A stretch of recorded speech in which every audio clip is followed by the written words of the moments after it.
خاندان کے جتنے بھی مرحومین ہیں، خاص طور پر اس علاقے کے وہ مرحوم عزادار جن کا کوئی فاتحہ پڑھنے والا نہیں، سب کی مغفرت اور درجات کی بلندی کے لیے بھی سلامت پڑھ دیجیے۔ اللہم صلی علی محمد وآل محمد۔ اعوذ باللہ من الشیطان الرجیم، بسم اللہ الرحمن الرحیم۔ الحمد للہ الواحد الاحد وفرد الصمد الذي لم يلد ولم يولد ولم يكن له كفوا احد۔ الصلاة والسلام على اول العدد ورسوله المسدد المصطفى الامجد ومحمود الاحمد حبیب الہ العالمین ابی الزہراء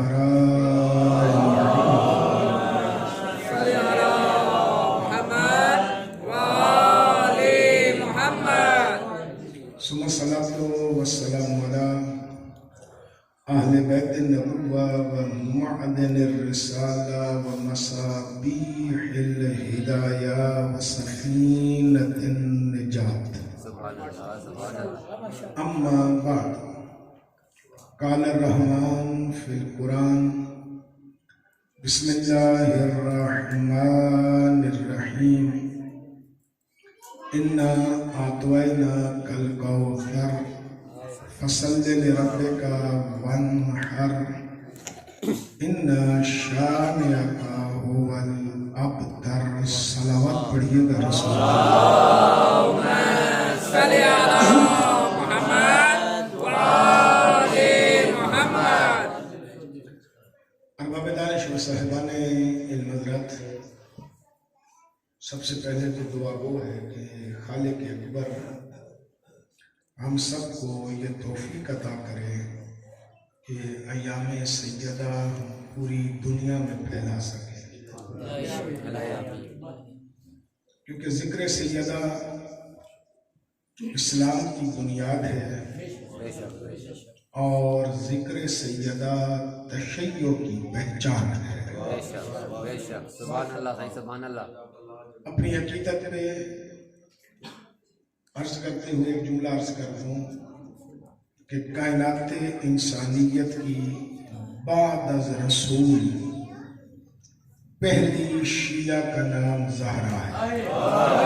سبحان اللہ، کیا کہتے ہیں، سبحان اللہ۔ پہلی شیعہ کا نام زہرا ہے، اس لیے ہمارا بحیثیت شیعہ بھی حق بنتا ہے، پھر ہمارے 11 مرشدوں کی ماں بھی ہے، علی جیسے مرشد کی زوجہ بھی ہے، محمد جیسے مرشد کی بیٹی بھی ہے، تو پھر ہمارا کئی حوالوں سے حق بنتا ہے کہ ہم ذکر زہرا پھیلائیں۔ سبحان اللہ، سبحان اللہ۔ کہ کئی پہلو ہیں جس حوالے سے سیدہ کا ہم پر احسان ہے۔ سیدہ ہی نے درس دیا ہے کہ شیعت کیا ہے، شیعت کی پہچان ہی سیدہ نے ہی کرائی ہے۔ اس لیے گفتگو تھوڑی بہت جو بھی ہوگی ان 2 دنوں میں وہ جناب سیدہ کے حوالے سے ہی ہوگی کہ بی بی کی عظمت کیا ہے۔ اب آئیے ذرا قرآن پاک کی کچھ آیات ہیں۔ ایک آیت ہے کہ جس میں اللہ ارشاد فرما رہا ہے وَإِن تَعُدُّوا نِعْمَتَ اللَّهِ لَا تُحْصُوهَا، کہ میری نعمتیں اتنی زیادہ ہیں کہ اگر تم انہیں گننا چاہو تو گن نہیں سکتے، کسی شمار میں لانا چاہو تو شمار میں نہیں لا سکتے۔ نعمت کا ایک قانون ہے، نعمت ہو یا رحمت ہو، اس کا ایک قانون ہے کہ نعمت دینے والا اور نعمت لینے والا، لینے والے کا کام ہے کہ کہ نعمت دینے والے کا شکریہ ادا کرے. واہ واہ واہ واہ. یہ قانون ہے اور یہ مذہب کا قانون نہیں ہے, واہ واہ. یہ انسانیت کا قانون ہے. چاہے کوئی اسلام کو مانے یا نہ مانے, قانون انسانیت ہے یہ, جس مسلک سے بھی تعلق رکھتا ہو کہ نعمت لینے والا نعمت دینے والے کا شکریہ ادا کرے. اب وہ شکریہ جب ادا کرنا ہے تو دو چیزوں کو دیکھ کر کیا جائے گا. ایک یہ دیکھا جائے گا کہ شکریہ کتنا ادا کرنا ہے. مثلا خالی کہنا ہے تیری بڑی مہربانی, یہ بھی شکریہ ہے. جھک کے کہنا ہے تیری مہربانی, یہ بھی شکریہ ہے. لیکن اس کا تعین دو چیزیں کریں گی کہ شکریہ کتنا ادا کرنا ہے. تھوڑا ادا کرنا ہے, ایک مرتبہ ہی ادا کرنا ہے, یا کیسے ادا کرنا ہے. کچھ نعمتیں ایسی ہیں, دینے والے بھی ایسے ہیں کہ ایک مرتبہ ہی بول دو تیری بڑی مہربانی, کافی ہے. دو چار مرتبہ بول دو, کافی ہے. کہیں بیٹھ کے اس کی فضیلت بیان کرنا کہ بڑا اچھا آدمی ہے, اس نے مجھ پہ یہ احسان کیا تھا, یہ چیز دی تھی, تو ایسا ہی ہے. لیکن اگر نعمت دینے والا سردار ہو اور نعمت ایسی ہو کہ اس کا کوئی نعم البدل بھی نہ ہو, پھر اگر شکریہ ساری زندگی بھی ادا کیا جائے تو شکریہ تھوڑا ہے, نعمت بڑی ہے. سبحان اللہ سبحان اللہ. بات سمجھ میں آ گئی؟ کچھ نعمتیں ایسی ہیں کہ جس کا کوئی نعم البدل نہیں ہے. میں دنیاوی اعتبار سے آپ کو مثالیں دیتا ہوں. آنکھ نعمت الہیہ ہے, اس کا کوئی نعم البدل نہیں.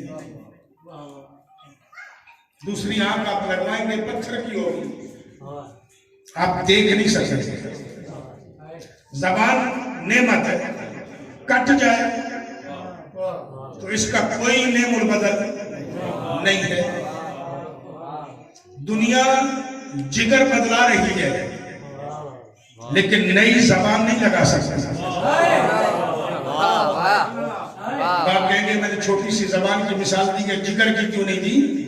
جگر نیا لگ جائے گا, دل نیا لگ جائے گا, زبان آپ کو نہیں ملے گی. ہے چھوٹی ہے, آنکھ چھوٹی ہے, لیکن نعمت بہت بڑی ہے. اس کا کوئی اور نعم البدل ہے ہی نہیں. آپ کا اس کے بغیر گزارا ہی نہیں ہے. اب اس نعمت کا شکر اگر ساری زندگی ادا کیا جائے تو کم ہے. نعمت دینے والا بھی بڑا ہے, نعمت بھی بڑی ہے. نعمت دینے والا بھی بڑا ہے اور نعمت بھی بڑی ہے. اب اس کا جتنا بھی شکر ادا کیا جائے وہ کم ہے. اب یہ آپ کو بات تو سمجھ میں آ گئی نا کہ نعمت جب ملے گی تو نعمت دینے والے کا شکر ادا کرنا چاہیے. اب آئیے ذرا قرآن کی طرف چلتے ہیں. قرآن ایک سورہ میں, ایک سورت میں مصطفیٰ کو کہہ رہا ہے کہ میرا شکر ادا کر. میں نے تجھے نعمتیں دی ہیں. اب وہ نعمتیں گنوا رہا ہے, آپ بھی گنتے جائیے گا. سورت چھوٹی ہے, نعمتیں اس میں زیادہ گنوائی ہیں. جنہیں یاد ہوگا وہ میرے ساتھ وہ سورت پڑھ بھی لیجئے گا. بسم اللہ الرحمن الرحیم. اذا جاء نصر اللہ والفتح ورأیت الناس یدخلون فی دین اللہ افواجا فسبح بحمد ربک واستغفر انہ کان توابا. اب یہاں ایک جملے کی اور وضاحت کرتا ہوں, آگے بڑھ جاؤں. استغفار صرف گناہوں پر نہیں کیا جاتا ہے, نعمت کے ملنے پر بھی کیا جاتا ہے. اب یہ سمجھتے ہو نا کہ استغفار صرف کہاں کیا جاتا ہے؟ گناہوں پر نہیں. استغفار نعمت کے ملنے پر بھی کیا جاتا ہے. اگر نہ کیا جاتا ہو تو اللہ اپنے رسول کو نہ کہتا کہ استغفار کر. نبی تو گناہ نہیں کرتا، تو پھر یہاں کیوں کہہ رہے استغفار کر؟ مطلب نعمت دی ہے تو استغفار کر. یہ استغفار اصل میں عاجزی سکھاتا ہے کہ میرے مالک میں تو اس لائق نہیں تھا، تو نے کرم کیا. میں اس لائق نہیں تھا، تو نے کرم کیا. یہ عاجزی سکھاتا ہے. اب دیکھیے، جب اللہ کی مدد محمد تیرے شامل حال ہو گئی، یہ نعمت ہے. اللہ مدد کرے تو کیا ہے؟ نعمت. اللہ کہہ رہے میں نے تیری مدد کی، مدد کرنے کی سند دی، سند بھی نعمت. مدد کی، یہ بھی نعمت.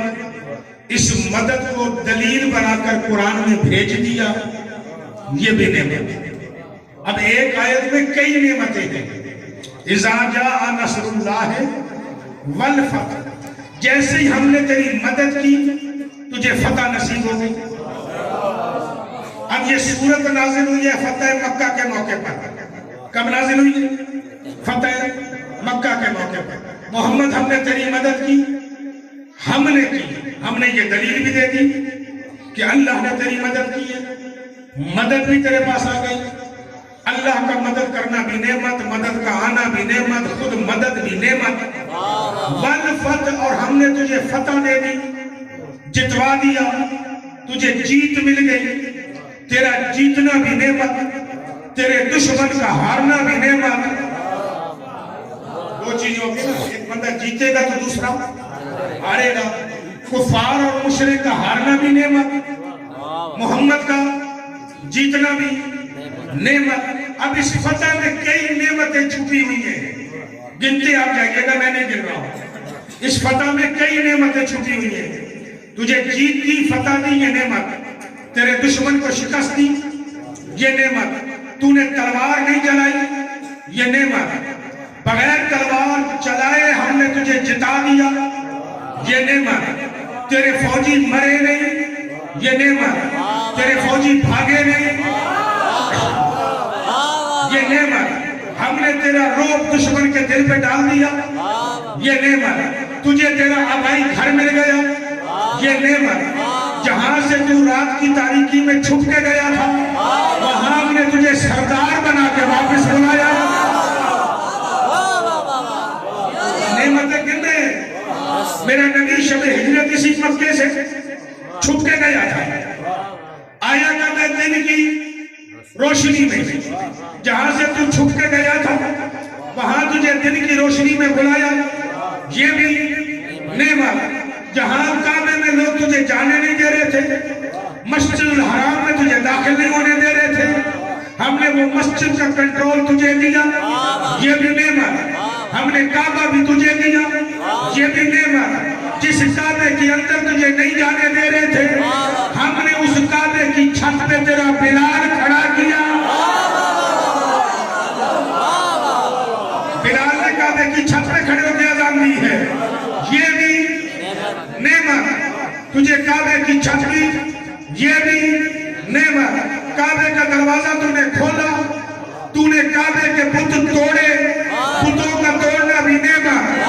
تو نے اونچے بتوں کو توڑنے کے لیے علی کو کندھوں پہ سوار کیا، یہ بھی نعمت. علی نے سارے بت توڑے، یہ بھی نعمت. کعبہ بتوں سے پاک ہو گیا، یہ بھی نعمت. بڑے بڑے دشمن تیرے ہاتھ میں آ کے بیعت کر رہے ہیں، یہ بھی نعمت. وَرَأَيْتَ النَّاسَ يَدْخُلُونَ فِي دِينِ اللَّهِ أَفْوَاجًا. یہ جو مکے کے لوگ لا الہ الا اللہ کے بدلے میں تجھے پتھر مارتے تھے، ایک بندہ بھی کلمہ پڑھنے کو تیار نہیں تھا، آج فوج در فوج کلمہ پڑھ رہے ہیں، یہ بھی نعمت. مکے کے سردار جو کسی کے سامنے جھکنے کو تیار نہیں تھے، آج میں نے تیرے قدموں میں بٹھائے ہیں، یہ بھی نعمت. نے نعمتیں گنی ہیں یا نہیں گنی؟ میں تو بیان کرتا ہوا چلا جا رہا نوجوان بیٹھے ہوئے کمپیوٹر سے ہیں آپ کے گنی ہوگی نا فوج در فوج گروہ در گروہ تیرے دین میں نے داخل کر دیے یہ سارے کیا ہیں نعمت یہ سارے کیا ہیں نعمت محمد میں نے تجھے اتنی نعمتیں دی یہ تو میں نے اپنے محدود علم کے مطابق گنوائی ہیں نہیں تو اگر آپ جا کے تفاسیر کی کتب اٹھائیں تو سورہ نصر میں نعمتیں اتنی ہیں تیری انگلیاں ختم ہو جائیں گی نعمتیں زیادہ ہیں تو گنتی میں رک جائے گا اے محمد میں نے تجھے اتنی نعمتیں دی تو محمد ان نعمتوں کا شکر ادا کر کیا کر شکر میرے مالک شکر کیسے کروں کہ شکر کرنے فسب پہ فا یاد رکھیے گا پس فسب پہ پس تسبیح پر شکر ہو گیا اچھے ہوئے چلے گئے ہو یہاں بس تسبیح پر شکر ہو گیا ہم نہ کر آگے جملہ سنیے گا پہلے کہا تسبیح پر شکر ہو گیا فسبح بحمدہ تعریف کر شکر ہو گیا فسبح بحمدہ ربک تسبیح پر اپنے رب کی حمد کر اپنے رب کی ساری نعمتوں کا شکر ہو گیا اب چلیے علماء سے پوچھیں تسبیح کیا ہے تسبیح کیا ہے تو علماء فرماتے ہیں لفظ سبحان اللہ تسبیح ہے لفظ سبحان اللہ تسبیح ہے حمد کیا ہے کہ الحمدللہ حمد ہے محمد تجھے اتنی نعمتیں دی ہیں ایک مرتبہ سبحان اللہ کہہ دے ایک مرتبہ الحمدللہ کہہ دے میری ساری نعمتوں کا شکر ہو گیا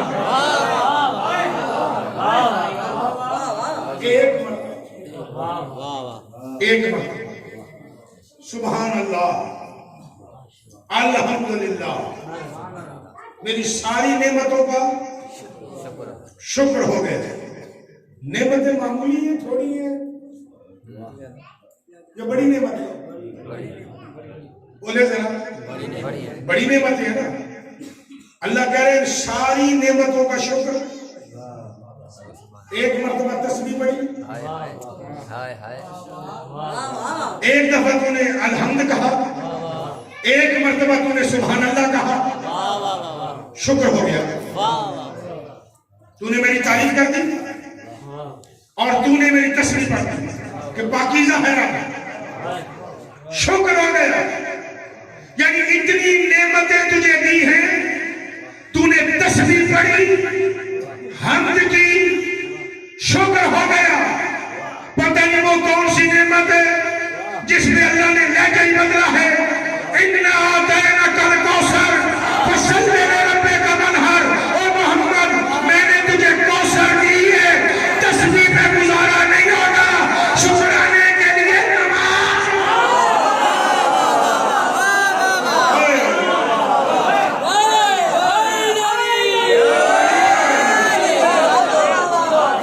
کائنات کی قیمت کا جملہ دیا آپ کو تسبیح پہ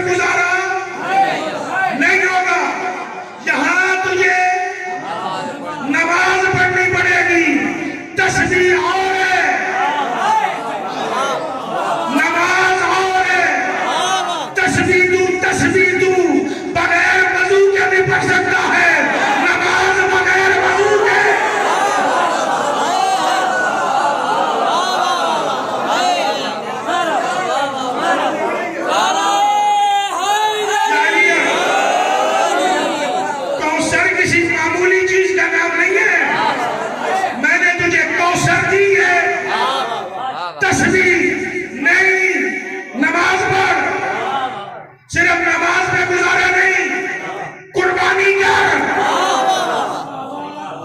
ایک روایت عرض کرتا جاؤں، سنت ابراہیمی والی قربانی اپنی جگہ پر، لیکن یہ جو محمد نے قربانی دی ہے اور مسلمان قربانی کر رہا ہے، یہ کوثر کی وجہ سے ہے۔ ایک صلوات پڑھیے گا مل کے بابا سے بولا۔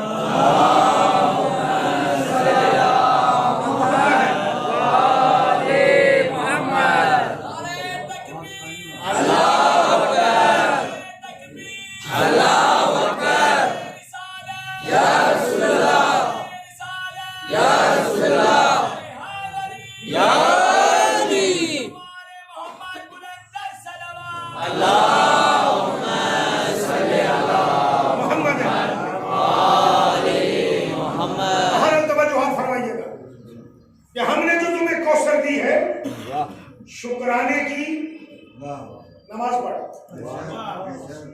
تسبیح پہ گزارا۔ اب یاد رکھیے گا، کوثر ایسی نعمت ہے، ایسی نعمت ہے جو تمام نعمتوں سے افضل ہے۔ کتنی افضل ہے؟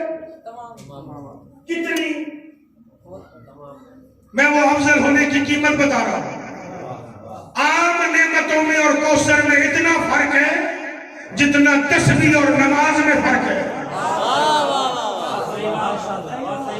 جتنا تسبیح اور نماز میں فرق ہے، اتنا عام نعمتوں اور کوثر میں فرق ہے۔ اب یہاں ترجمے میں ڈنڈی ماری گئی، میں نے اس لیے ترجمہ نہیں کیا کوثر کا۔ میں نے پہلے آپ کو بتایا کہ کوثر اتنی بڑی نعمت ہے کہ اللہ محمد کو کرے شکرانے کی نماز پڑھ، شکرانے کی نماز پڑھ، یعنی اتنی بڑی نعمت ہے، محمد کو شکرانہ تسبیح میں گزارا نہیں ہے۔ وہاں مصطفیٰ کو بھی نماز پڑھ رہی ہے، یعنی شکرانے کی نماز پڑھے گا نا۔ آپ کی کوئی مشکل ہو، آپ کو بھی لوگ مشورے یہ دیتے ہیں کہ جب آپ کی مشکل حل ہو جائے تو جا اللہ کا شکر ادا کر، اللہ کا کیا کر؟ شکر ادا کر۔ کوئی صرف اتنا ہاتھ جوڑ کے کہہ دے تو میرا اللہ تیرا شکر ہے۔ کوئی بہت بڑی مشکل سے نکلتا ہوگا تو سجدے میں گر کے کہہ دیتا ہوگا میرے اللہ تیرا شکر ہے۔ کوئی اس سے بھی زیادہ ہوتا ہوگا تو وہ کہتا ہوگا چلے 2 رکعت پڑھ کے شکر ادا کر دیتا ہوں۔ یہ جو شکرانہ کوثر کا شکرانہ محمد نے ادا کیا ہے، وہ ایک دن ادا نہیں کیا، جب تک محمد زندہ رہا ہے شکرانے کی نماز پڑھتا رہا ہے، اور شکرانے کی نماز کو نماز تہجد کہتے ہیں۔ اس کو کیا کہتے ہیں؟ نماز تہجد۔ کل بتاؤں گا یہ نمازوں کا تعلق کیا ہے اہل بیت کے ساتھ۔ کوثر کے بدلے میں کیا کر؟ نماز پڑھ۔ اس کا مطلب ہے کوثر عام نعمت نہیں ہے، کیونکہ نعمت ہے، نعمت کے ملنے پہ شکر ادا کرنا چاہیے۔ اب ڈنڈی دیکھیں، المراد من الکوثر، اور یہ جتنی بھی مراد کوثر سے دی جا رہی ہے میرا اس سے انکار نہیں ہے، لیکن میں اصل کوثر سمجھانا چاہ رہا ہوں۔ المراد من الکوثر هو نہر فی الجنہ، جنت کی ایک نہر جو اللہ نے محمد کو دی ہے۔ جنت کی ایک نہر قبول۔ المراد من الکوثر، کوثر سے مراد ہے علم القرآن والنبوہ۔ کوثر سے مراد علم قرآن ہے اور نبوت ہے، مجھے کوئی انکار نہیں ہے۔ کوثر سے مراد قرآن ہے، سراپوں کا، مجھے کوئی انکار نہیں ہے۔ پھر کہا گیا المراد من الکوثر ہذہ الامہ، کوثر سے مراد یہ امت ہے، مجھے اس سے بھی کوئی انکار نہیں کہ یہ امت سگوری کوثر ہے، مجھے کوئی انکار نہیں ہے۔ سب سے پہلے ایک مفسر نے لکھا، باقیوں نے بعد میں لکھا۔